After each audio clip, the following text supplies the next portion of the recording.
ভাবছিস? কিছু না। কিছু না বললেই হলো? তুই এখনো সেই বামুন মার কথাই ভাবছিস? ভাববনি।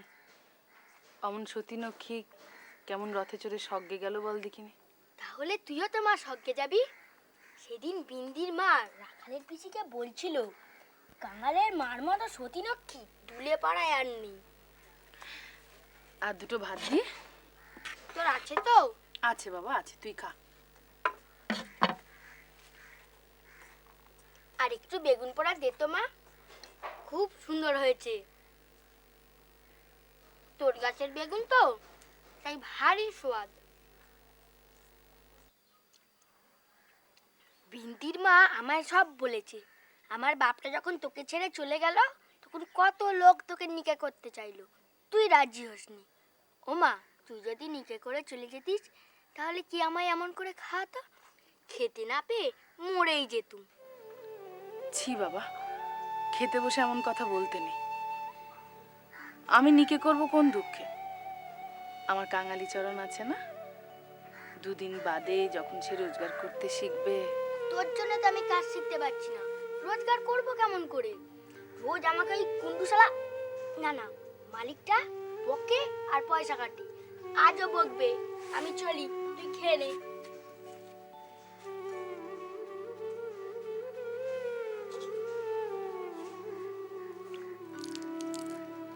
কিরে, তুই খাবি না? এখন খিদে নেই বাপ, আমি পরে খাবো। কাঙাল, আজ আর তোকে কাজে যেতে হবে না, অনেক বেলা হয়ে গেছে।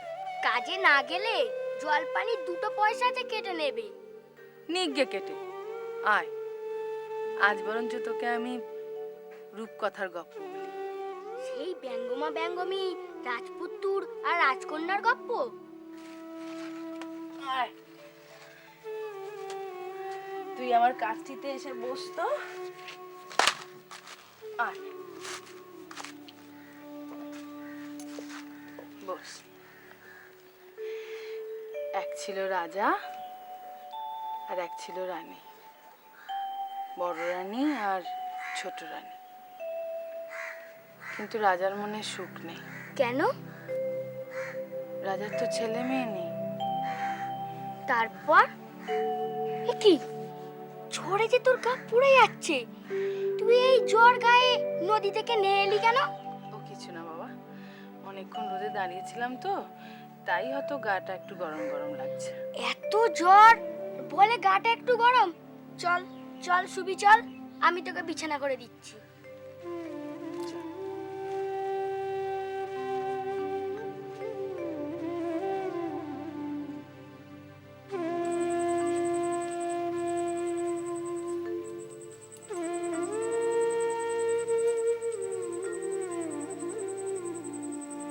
কি হলো মা, গপ্প বলবি নি? বলবো রে বাবা, বলবো। তোকে আজ আমি স্বর্গের গপ্প বলবো। কিন্তু আমার এই ঘরটাই তো স্বর্গ হতে পারত। ভগবান তা হতে দিল না।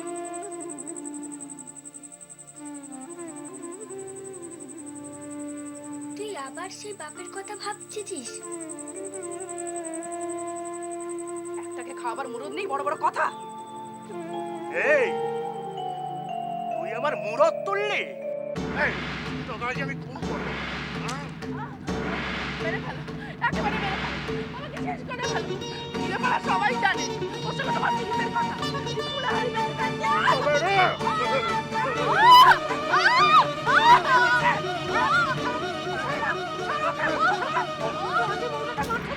লজ্জা করে না? দুদিন বাদে মেয়েটা খালাস হবে। যাও, যাও এখান থেকে। মা, মা গো, এবার বল না মা, তুই যে গপ্পটা বলবি বলেছিলিস সেটা বল। তোকে বরঞ্চ আজ আমি একটা রাজপুত্তুরের গল্প শোনাই। এক ছিল রাজপুত্তুর, আর তার ছিল একটা মস্ত পক্ষীরাজ ঘোড়া। আর সেই পক্ষীরাজ ঘোড়াটা আকাশে যখন উড়ে উড়ে না না, তো রথ, গিন্নিমা রথ। কোন গিন্নিমার রথ মা? না না, আমি বরঞ্চ তোকে একটা রাজার গল্প শোনাই, কেমন বাপ? এক ছিল রাজা, রাজার মনে খুব দুঃখ। রাজার কোনো ছেলে পুলে ছিল না তো, তাই ছেলে ছেলে আর ছেলে, ছেলের হাতে আগুন। সে তো আগুন নয় বাপ, সে যে স্বর্গের রথ, সেই যে হরি। রথকে আসতেই হবে। সতীনক্ষী স্বর্গে যাচ্ছে, একটা রথ, একটা বিশাল রথ। মা তুই এসব কি বলছিস? আমার যে বড় ভয় করছে। সেই রাজপুত্তর আর পক্ষীরা যে গপ্পটা বল না মা। না না বাপ, সতীনক্ষীর পথ কেউ আটকে রাখতে পারবে না, কেউ আটকে রাখতে পারবে না।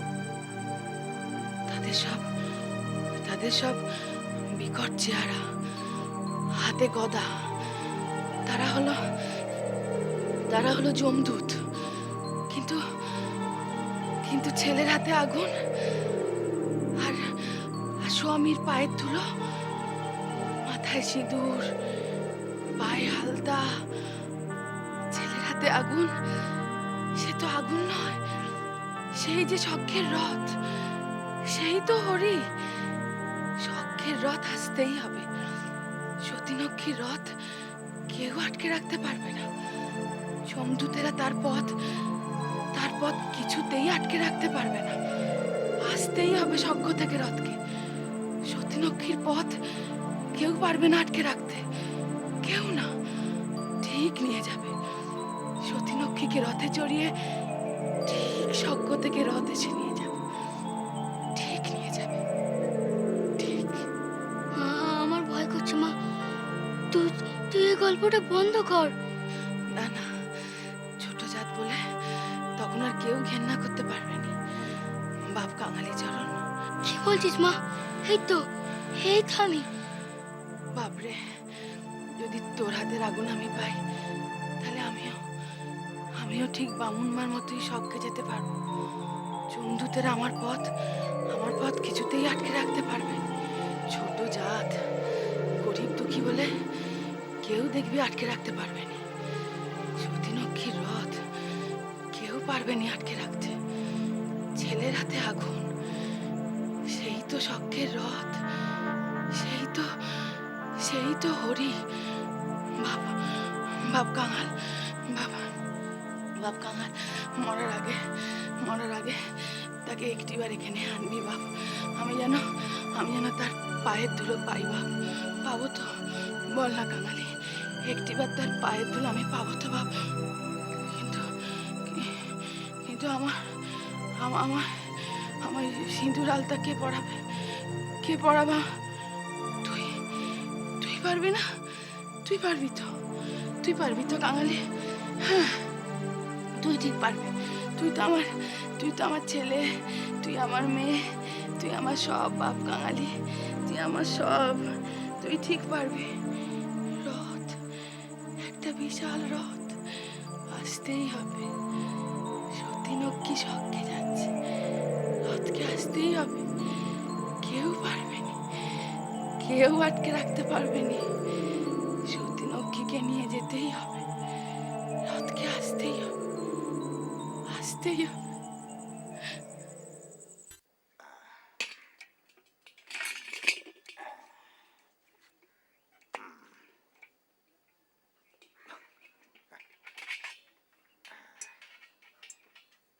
কি করবি? বিকুবি না বন্ধক রাখবি? বিগবনি খুড়ো, বন্ধক রাখবো। বন্ধক রাখবি, তাহলেই বড় জোর ওই একটা টাকা দিতে পারি, মাসে 1 পয়সা সুদ। 2 টাকা হবে নি খুড়ো? 2 টাকা? না বাপ, এ ঘটি বেচলেও তো 2 টাকা উঠবে নি। 1 টাকায় রাজি থাকিস তো ঘটি রেখে টাকা নে যা। দাও, 1 টাকাই দাও।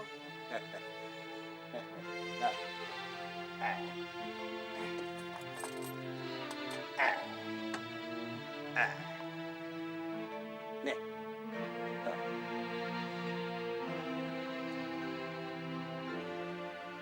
কবরেজ মশাই, ও কবরেজ মশাই। কে রে? কে? এদিকে আয়, এদিকে আয়, এদিকে আয় বাপ। তোকে তো ঠিক চিনতে পারলুম নি। তুই কে? কোথায় থাকিস? আগে আমি কাঙালি। কাঙালি? তা তুই কোত্থেকে আসছিস? তোর ঘর কোথায়? শাহচকের শীতলা মন্দিরের কাছ থেকে। হুম, আগে কবরেজ মশাই, বল। আমাদের ঘরে একবার যেতে হবে আপনাকে। কেন রে? আমার মায়ের ভারী ব্যামো। সাহাচক? ওরে বাবা, সে তো এখান থেকে বহু দূর। অত দূরের পথ তো পালকি ছাড়া হবে না। হ্যাঁ রে, টাকা পয়সা কিছু এনেছিস? হ্যাঁ কবরেজ মশাই, 1 টাকা এনেছি। 1 টাকা? কি বলিস রে? বনমালী কবরেজকে তোদের ঘরে নিয়ে যাওয়ার প্রণামী মাত্র 1 টাকা? কি করব কবরেজ মশাই, কেষ্টমুদি যে ঘটি রেখেও 1 টাকার বেশি দিলনি। শোন, তুই একটা কাজ কর। তোর ওই 1 টাকার বিনিময়ে আমি তোকে একটা ওষুধ দিয়ে দিচ্ছি, ব্যামোর ওষুধ। ওটা নিয়ে গিয়ে তুই তোর মাকে খাওয়া। ও রোগ সারবার হলে ওতেই সেরে যাবে। দয়া করে একবার চলুন কবরেজ আ, মশাই। পাছাড় পাছাড় পাছাড়। শোন, তোকে আমি ওই একটা ওষুধ দিয়ে দিচ্ছি। তার নাম কি জানিস? সর্বব্যাধি নিরাময়ী। কি বুঝলি? বুঝলি না তো? সর্বব্যাধি নিরাময়ী মানে হচ্ছে গিয়ে তাতে সমস্ত রকমের ব্যাধি নিরাময়, মানে সেরে যাবে, কোনো চিন্তা নেই। বস। আগে কবরেজ মশাই, হুম। একবার চোখে না দেখে। না না না না, চোখে দেখার কোনো দরকার নেই, ও আমি সব বুঝে নিয়েছি। ওই তো তোর জ্বর হয়, জ্বর হলেই তার সঙ্গে বিকার, গা হাত পা ব্যথা, এমনকি তোর ওই আহারে অরুচি। কি ঠিক তো? ঠিক, ঠিক কবরেজ মশাই, বড় দুর্বল, মাথা ঘোরে। ঠিক আছে ঠিক আছে, কোনো চিন্তা করতে হবে না। এই যে তোকে আমি 4টে বড়ি দিয়ে দিচ্ছি, বুঝলি? এই 4টে বড়ি নিয়ে গিয়ে তুই তোর মাকে খাইয়ে দে।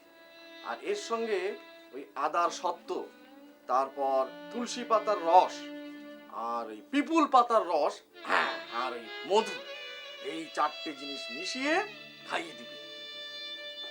দেখিস আবার ওই মধুর বদলে যেন গুড় দিস না, তাহলে কিন্তু বাপু কোনো কাজ হবে না। এই, ঠিক আছে।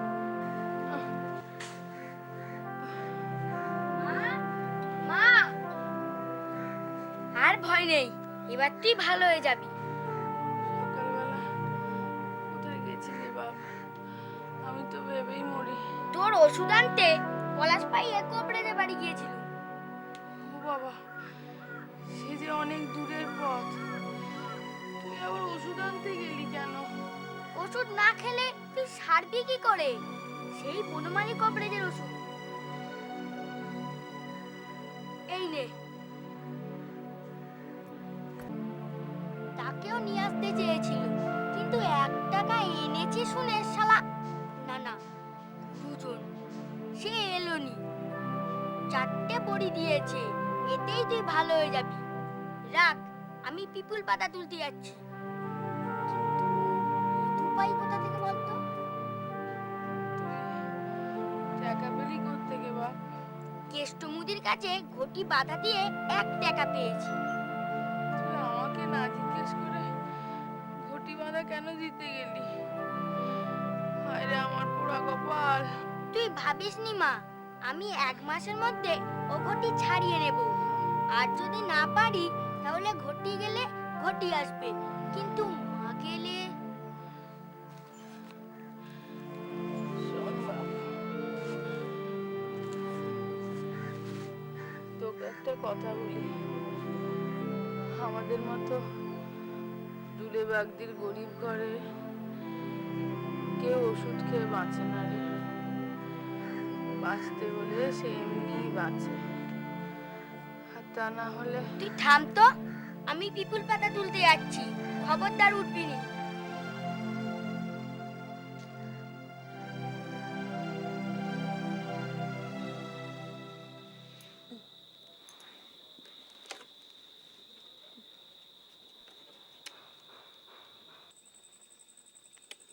এ তোর ভারী অন্যায় হবা কি?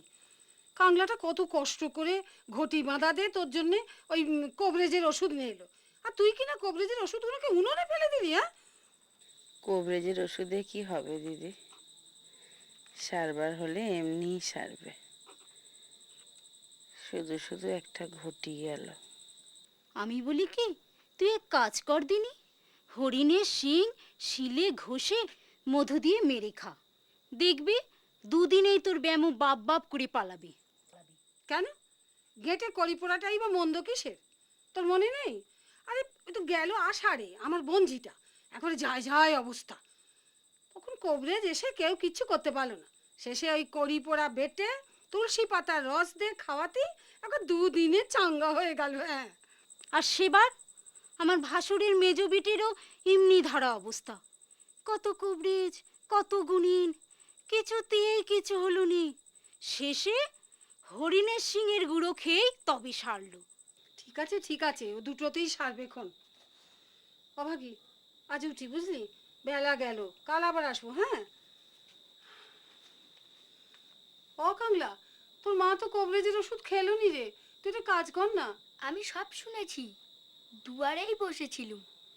এই হরিণের সিং গেটে করে তো কুড়ি না হয় পাওয়া যাবে, কিন্তু হরিণের সিং। আমার ভাসুরকে শুধিয়ে দেখি, যদি একটা শিং জোগাড় করে দিতে পারে, তুই কাল সকালে আমাদের ঘরে আয়। চলি রে অভাগী। আমিও উঠি বুঝলি।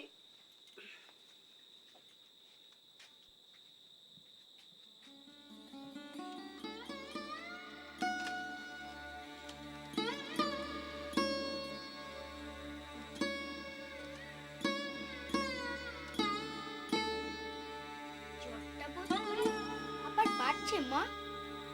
আমি কালই তোকে হরিণের শিং ঘষা জল নয়তো করি পোড়া খাওয়াবো।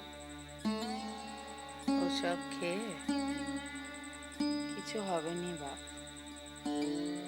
কবরেজের ওষুধেই যখন কিছু হলো নি। তুই কবরেজের ওষুধ খেলি কোথায় যে ভালো হবি? নিজে না খেয়ে সব উনানকে খাইয়েছিস। আমি কত কষ্ট করে ঘটি বাঁধা দে। শোন বাবা, যদি না বাঁচি তাতেও আমার কোনো দুঃখ নেই। আমি তো রাতের আগুন পাবো, পায়ে আলতা, সিঁথিতে সিঁদুর,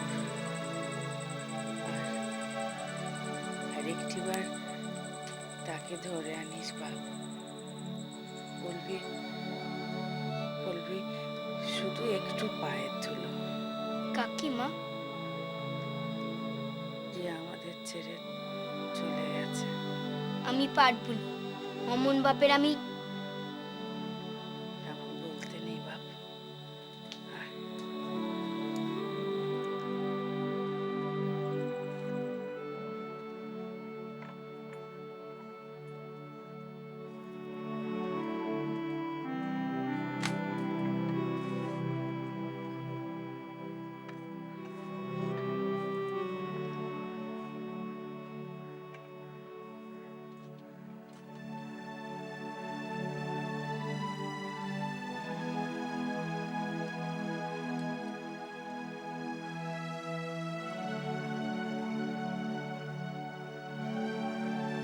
না রে, ওভাবে নয়, হাড়ির দিকটা ভালো করে ধর। দাঁড়া, আমি ফ্যানটা গেলে দিচ্ছি, দাঁড়া। মা, মা, কি হলো মা? কিছু হয়নি বাবা, মাথাটা একটু ঘুরে গেল। ঘুরবে নি? কতদিন বিছনায় পড়ে আছিস বলতো? দুর্বল শরীর, তুই দেখ না, আমি ঠিক ফ্যান গালতে পারবো।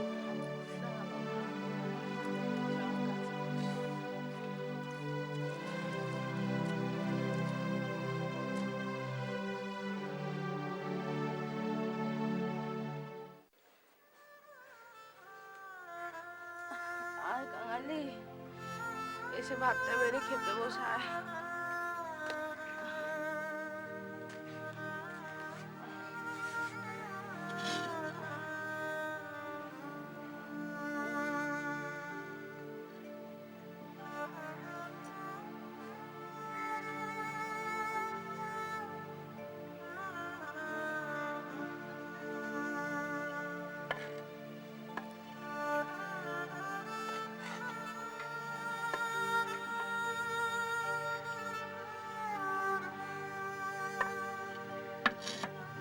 আলু বেগুনটা নুন তেল দিয়ে মাকে এবার ভালো লাগবে খেতে।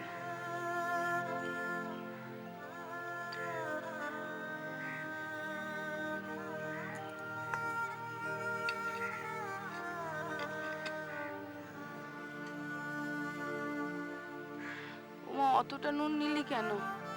একটু কম নে, কম কর। হ্যাঁ এবার মাখ, মেখে খা। তুই ভালো হয়ে গেলে একদিন আমায় বেগুন পোড়া খাওয়াবি। খা।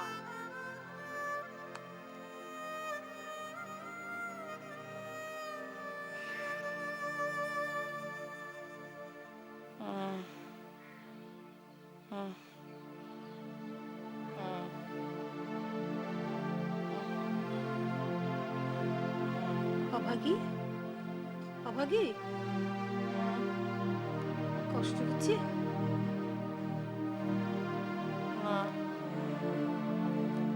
কথা কইছিস না কেন? অভাগী, অভাগী, আমি ভালো বুঝছি না রে বিমলি। ও কাঙাল, একবার জানো বাবা, তোর ঈশ্বর ক্রোর কাছে গিয়ে বলবি আমি তারে এখনই আসতে বলেছি। যা।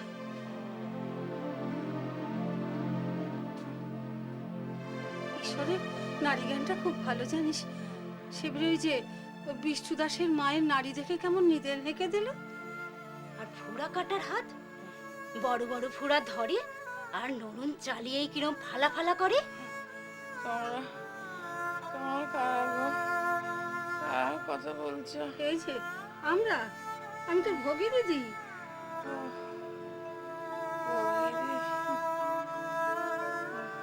কষ্ট হচ্ছে বড্ড?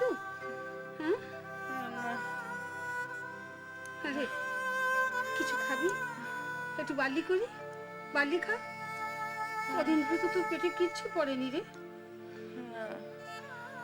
আমার কিছু খেতে ইচ্ছে করছে না।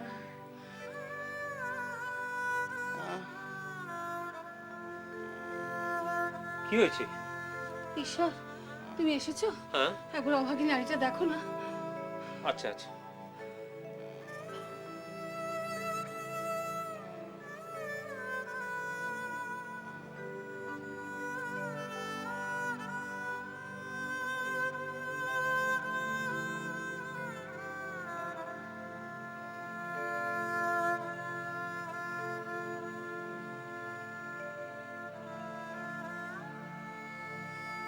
কি হলো?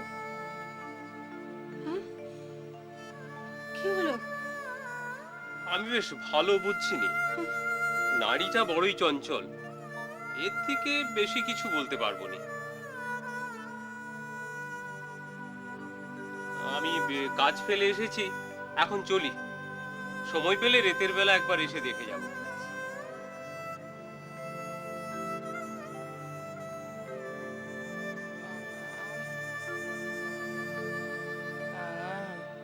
বল মা। তাকে গিয়ে একবার ডেকে আনবি বাপ। কাকি মা? বাপকে? সে আসবে কেন? গিয়ে বলবি মা একটু তার পায়ের ধুলো চায়। কাঙাল, যা বাবা, চট করে যা, তার একবার সঙ্গে করে নিয়ে আসবি। গিয়ে বলিস মা যাচ্ছে।